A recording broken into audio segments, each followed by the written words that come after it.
People are complaining about the splash pad. What do you have to say to these complaints? Well, first off, I'd like them to, when they come to you, to specify which splash pad they're talking about, because again, we're standing in front of our newest splash pad, one of two that we have in Clyde, and I don't think that the anonymous allegations that have been made are talking about this pad.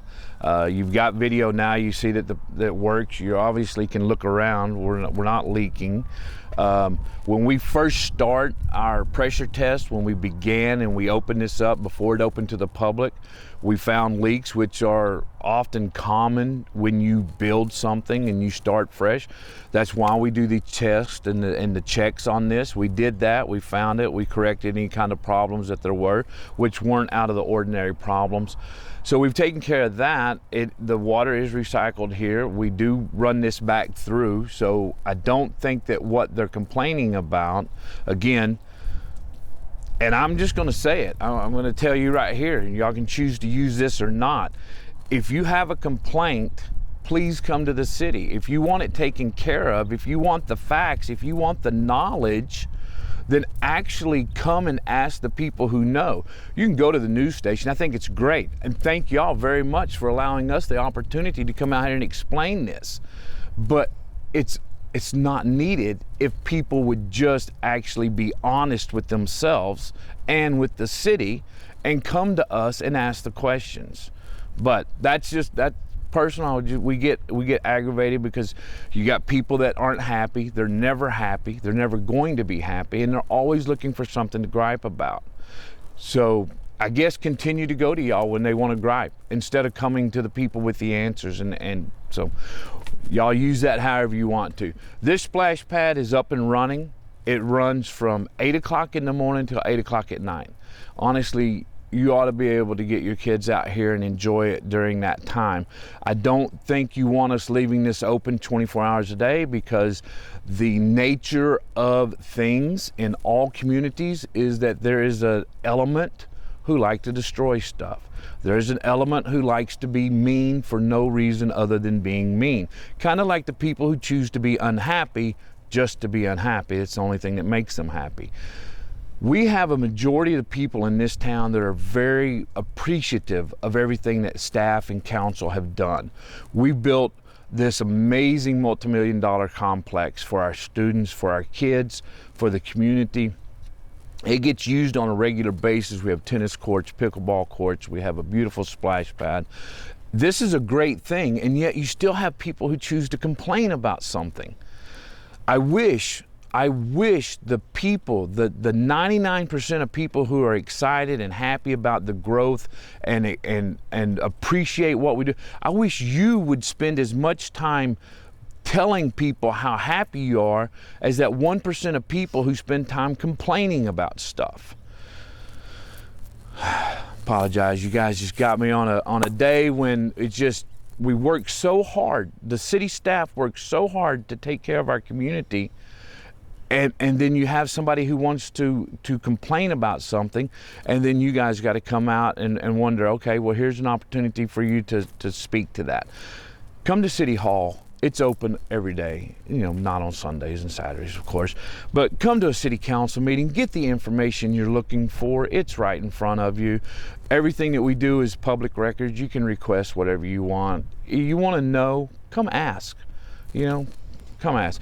Anyway, I think that y'all's complaint, or the complaint to y'all, has more to do with our splash pad at our city park, which is not open, not operational. We had an opportunity to build something knowing full well that we would have to come back later to do the water part of it.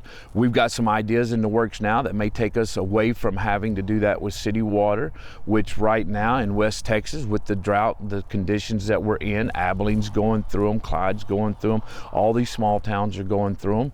We can't do certain things, and that's just a part of it. We have to abide by what the nature tells us, and the nature says, hey, I'm not giving you rain right now. You're not going to have enough rain to do these things. Financially, the last 3 years, after COVID, and I'm going to be honest with you and tell you, thank you to Biden economics for screwing us over so well.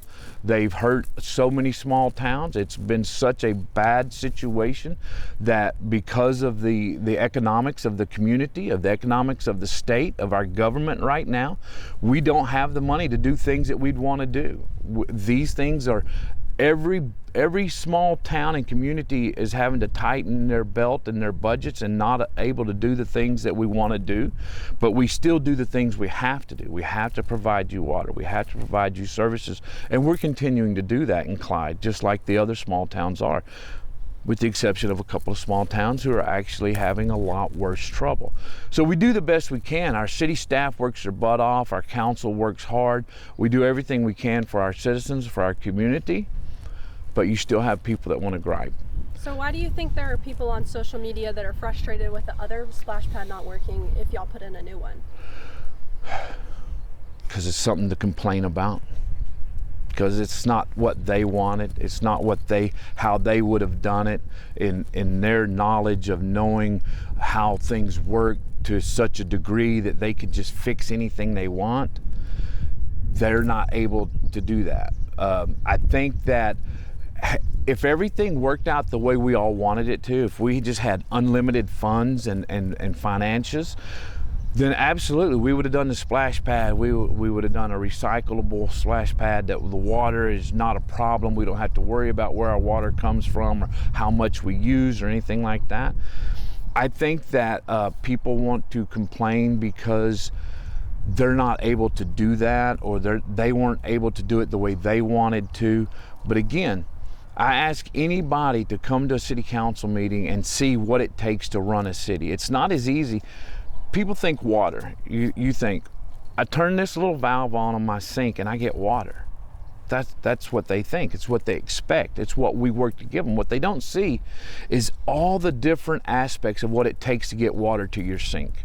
The plant, whether we have water in our lake, whether we have to go on Abilene water, whether the chemicals and the fact that all of our chemical prices have shot up, 300%.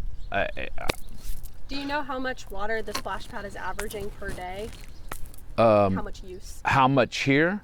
No, I would find out though for you. I can get that information for you pretty quick. I'm not sure right off top how much we use, but I can find out real quick for you. So okay, and then you mentioned leaks whenever it first started opening, right? Uh-huh. Do you think those leaks could have caused the issues people are talking about as far as like foundation and plumbing go?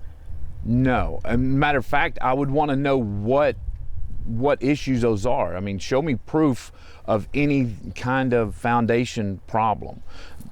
I mean, you can obviously take film and look right here, right now, but where is this problem that somebody had told you about, right? So somebody called y'all's office, said, hey, there's this problem. I saw that comment on Facebook. Yeah, probably okay. The same post that you saw. Again, social media, thank you. Thank you for, making life so wonderful. Where's the proof of that? So, I can't disprove something that you can't prove, so. Yeah. Do y'all have questions? So, the people are obviously upset about the other splash pad. So can we just explain why the other splash pad is not working? Yeah, it's called drought. The water, we're not going to, a splash pad in its name itself needs the water. So with us not being able to have plumbed that in yet, and we're not able to do it because we don't have the water source to do that right now, even if we were taking water off the city, it's not something that we would have wanted to do there. Now, I told you that we have some ideas. We're looking into the possibility of running that off well water. We've come up with an idea now. Some individuals have brought some great ideas up. So we're researching that right now to where we might possibly could open that up and run it off well water, not off city water, and not have to put in what originally, and I'm going to throw numbers out there that aren't correct, so understand these are not accurate numbers. I'm just telling you. If it would have cost us $75,000 to put in a system at the time that would have recycled it, that would cost us close to $200,000 now to do it. So I would ask you as a citizen, you're complaining that everything's gone up. Water's gone up, groceries have gone up, gas has gone up, all these things have gone up. What else do you want to, what do you want to raise in order to pay that $200,000 now that we don't have in a budget to put that in? I would offer you this, and this won't be popular, so I'll tell you. Go dig a well. Do like my mom and dad did when I was a kid. Turn the water hose on. Go out there, get well water, splash your kid with that. The city does everything we can to provide for our citizens. We have to provide the necessities first. The benefits come later. The extra things come later. The splash pad. I would ask you, would you rather have your splash pad running so your kid can spend 2 hours a day in the water there, or do you want to be able to bathe your kid at night with water at your house? So the city has to act and according to what is the best for the entire population, not one or two individuals who are never going to be happy. And regardless, I mean, the other one's not working, but people have this beautiful one here working. They should be thankful, right? I would think they should be thankful, and a lot of people are. Again, I wish social media and the general public would reflect their happiness as much as people who are always distressed express their unhappiness. Because the comments that we hear when we're talking to citizens, when we're talking to our family members or friends or at gatherings or 4th of July, when people are sitting there telling you, oh my gosh, this is awesome, you guys have done such a great job. Matter of fact, I'll show you, if you want to, this past 4th of July weekend when we had our festival out there. I had somebody that sent me a message and it touched my heart. It was great, but it's just a private message. And it just says, hey, look, everything that we just did, all the exciting things that are going on in Clyde could have never have happened in the Clyde that I grew up in. Well, I met my wife here in 1981. We've been married for 41 years. We've been here all this time now, except for when I was gone in the military. When I left school in '83 and we left with nothing to do in Clyde. Now all 4 of my kids have graduated. I've got 6 grandkids in school here, and we are providing them with something that will keep them in the community. You won't have to leave Clyde, but that's something that takes time, and it takes the willingness to build that, which council and staff and many people in outside of that ring have helped do. But there's still the same complaints from 1983. Oh, there's nothing to do. Oh, you can't do this, you can't do that. You're never going to make them people happy. So yeah, I think you should be thankful for the fact that you have this multi-million-dollar beautiful sports complex that anybody that comes to and actually comes here and spends time here says, oh, this is amazing. Thank y'all for doing this. But it's generally the people that either won't go to something like this, won't come out to it because they have a preconceived notion of what it's like, and again, they just want to be negative. And we have to deal with that. And we deal with it with a smile because, again, I believe that the majority of the citizens we serve are happy with the job we're doing. And that's who, we're going to serve all of them. We're going to serve 100% of our citizens. We're not going to make 100% happy, but it's not going to take away from the fact that we're going to spend 100% of our time working our butts off for them. So.